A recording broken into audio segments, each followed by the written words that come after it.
قد أفلح من تزكى সেই সফল কাম হবে যে নিজেকে পবিত্র করবে।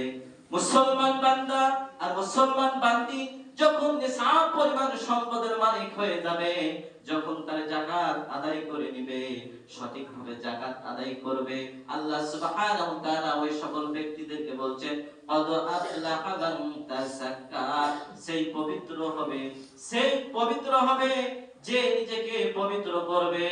অর্থাৎ আপনার সম্পদটা যদি আপনি যাকাত দিয়ে দেন, আপনার সম্পদটা যদি যাকাত দেন, তাহলে আপনার দুইটি জিনিস পবিত্র হবে।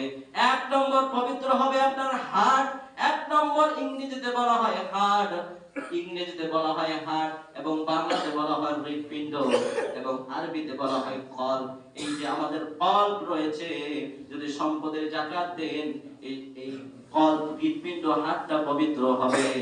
আর আর আর যদি যাকাত যদি আপনারা না আদায় করেন, আল্লাহ সুবহানাহু ওয়া তাআলা বলেন ওয়াকাদ খাবা মান দাসাহা, এবং সেই ব্যর্থ হবে এবং সে নিজে কুলসিত হবে।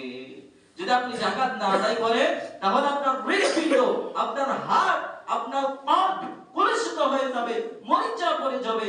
আর যদি আপনি যাকাতটা আদায় করেন, ওয়াকাদ কদ আফলাহা মান যাক্কাহা, সেই সফল কাম হবে যে নিজেকে পবিত্র করবে। তাহলে যাকাত আদায় করে বললে কয়টি জিনিস পবিত্র হয়? এক নম্বর হার্ট, হৃৎপিণ্ড, কলব পবিত্র হয়। দুই নম্বর আপনার সম্পদ পবিত্র হয়। সম্পদের যাকাত যদি আদায় করেন, তাহলে সম্পদটা পবিত্র হয়।